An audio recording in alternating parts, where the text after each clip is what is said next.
कितने आदमी थे? 5 आदमी थे।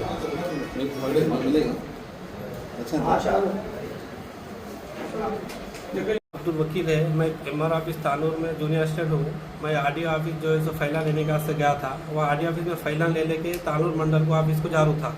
जाते जाते बोरगांव के जो है सो 5 बच्चे हिंदवानी के रोक के जो है सो मारना शुरू कर दिया। मैं बोला कहीं को मार रहे, बोले तो फैला जो है सो कपड़े में बन के लाते कि बोलूँ तो मारना शुरू कर दिए।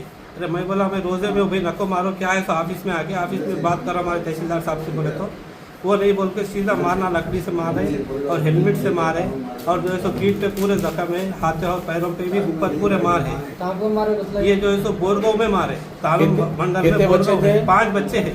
5 बच्चे गाड़ियों पे थे जी, नहीं गाड़ियाँ नहीं है, एक गाने ऑटो था जी। और जो है सो दूसरे बच्चे जो है सो ठहर के थे। किसी को पहचान थे? नाम हुए? नाम वो है हमारे दूसरे बच्चों का मालूम नहीं, को नाम नहीं मालूम। अच्छा। तानूर वाले बच्चों को कितने नाम बजे मालूम वाक़या हुआ ये? है। ये जो है सो तकरीबन 12-12 बजे से। अब यहाँ से तुम रिकॉर्ड्स लेके तानूर जी। मंडल को जा रहे थे जी।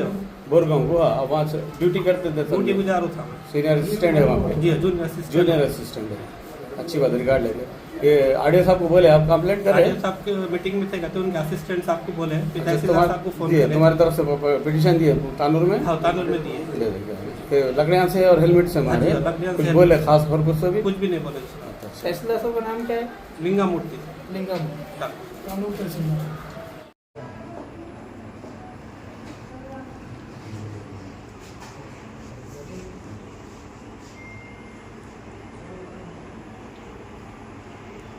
लकड़ी से ऊपर एक्शन तो हम कल काम चल जाते 10-20 भैया को चल जाते। कुछ बात देख लो साहब, क्या सुनो मेरे साथ, मुसलमान है बोल के गाड़ी है बोल के आपकी ड्यूटी దీనికి సంబంధించినది కూడా ఏఎస్పీ గారు పర్సనల్గా ఎంక్వైరీ చేస్తున్నారు.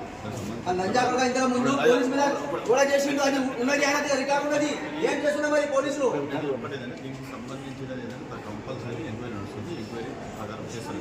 అరెస్ట్ చేయాలి సార్, అరెస్ట్ చేయాలి, కావాలి అరెస్ట్ కావాలి.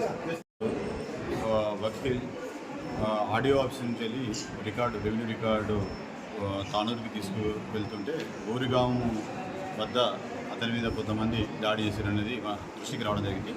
ఎవరైతే దాడి చేశారో దాడి చేసిన వారిపైన చట్టం ప్రకారం చర్యలు తీసుకుంటాము. కఠిన చర్యలు కూడా తీసుకోవడానికి కూడా పోలీసు యంత్రాంగానికి కూడా మేము చెప్పడం జరుగుతుంది. ఏఎస్పీ గారు కూడా అండర్ ఇన్వెస్టిగేషన్ నడుస్తున్నది. దాని మీద చర్య అనేది తప్పకుండా ఉంటుంది.